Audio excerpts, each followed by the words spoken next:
He has been warming up the audience while we were away on that break. Time now for the personality profile, and I bring to you Mr. Peter Piker Parolari. Welcome, Peter.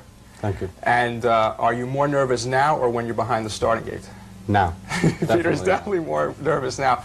I've been promoting you as Peter Piker Parolari. Your name is also a little bit difficult to say. Why the name Piker? How did you get the name, and what does it mean? That's because I go to the front most of the time. That's okay, you just coughed. Peter Piker Parolari, Piker meaning going right down the pike. Right down the pike. When you leave from the starting gate, to those who don't know, you just like to go right to the front. I like to go to the front most of the time, most of my horses.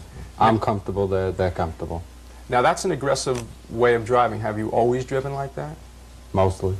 Is there someone who you modeled yourself after? In other words, some guys like to, I would think, lay back a little. You, though, like to go right to the front all the time. I modeled myself on myself. Modeled yourself on yourself. That's just how it is. Yep. When did you start with horse racing and harness racing? Give us a little history of the Piker. I started about 1972, 71.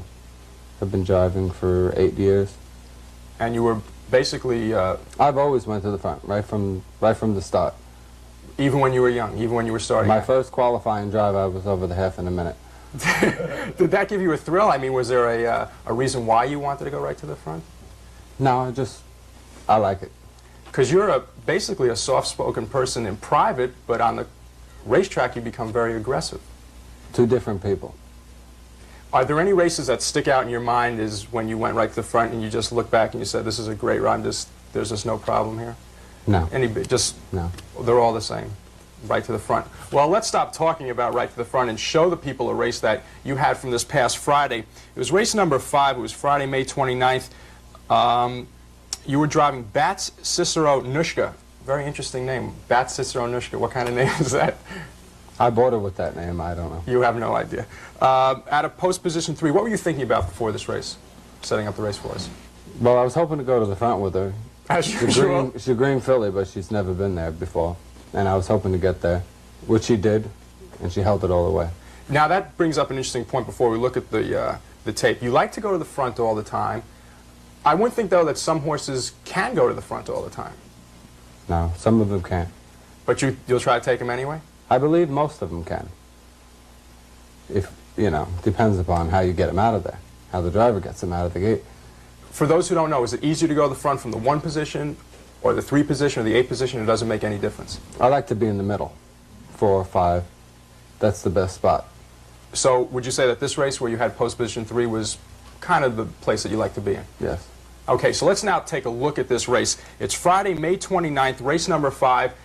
Let's hear Jerry give the opening, and then Peter's going to talk through the race. So let's take a look at the monitor for the call of this race. They're off and pacing. Bat Cicero Nushka going for the lead along the rail. Penny Bird and the outside Lumberjack and Where are you SV now? Bird. Right in front? I'm just getting the lead now. Okay, talk through this race and tell us what's going through your mind. Well, I'm hoping that she stays pacing, because she has made breaks. And right now she feels real good to me. Now, are you looking behind you, or do you know what's behind you at this point? No, I hear a horse coming right about now, and I open her up a little to put him in behind me. Okay. So I hear him coming, and I want to put him in behind me because I want the front. Now, that's the 6th horse in the 2nd position right now? So he tucked right in behind me, right there. Is everything going according to schedule right now? Perfect. I have everyone lined up.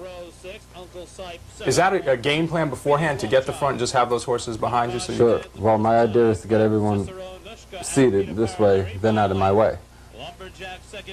All right, you're coming to the half now. You're still in first. She's comfortable. Can you tell at this point that the horse has plenty left? Yes. Well, they took a shot at her here. That's when she wanted to go. When a horse come up alongside of her, she took right off again. I guess he gets back in behind me.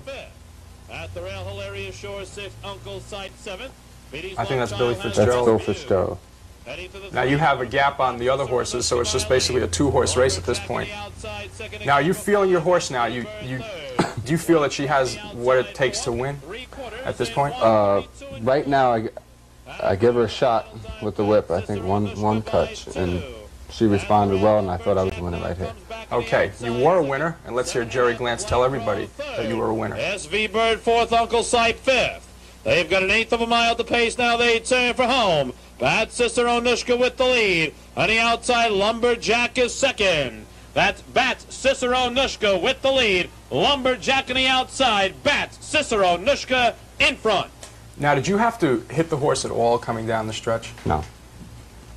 Explain to people who don't know when and how you know to urge a horse. There's a certain time of a race when you can hit a horse. It depends upon the animal. Like this filly, for instance, at the 3/4 pole, I could hit her.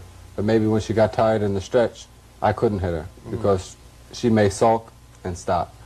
So when she got in the stretch, and me, of course, I just sat with her and rocked her a little bit, and she was watching the other horse and racing herself. Now, that race, you went to the front right away. You kept the lead. That, for you, the way you like to drive is, I guess, the perfect trip. Now, you have a 24-horse stable, which is one of the largest at Monticello this season. You were telling me before, though, that your horses, a lot of them are warm weather horses. Can you explain that a little bit, what you mean by that?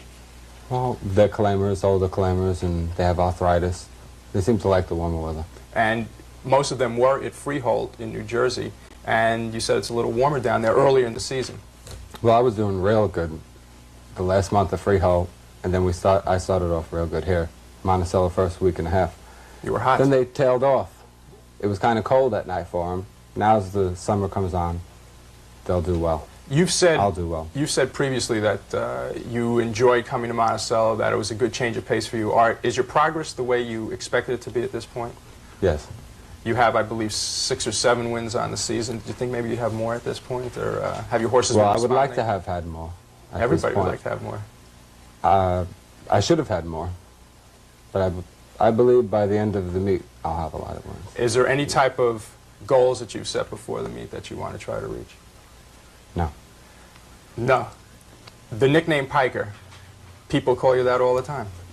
It's an accepted nickname for Peter Parolari. All over the East Coast. And the other drivers also know you by that. Yep. Peter, thanks a lot for stopping by. You're welcome. Peter Piker Parolari, one of the more aggressive and new faces at Monticello Raceway for the 1981 season. Coming up, the Professor, John Manzi. Highlight races including the Mammoth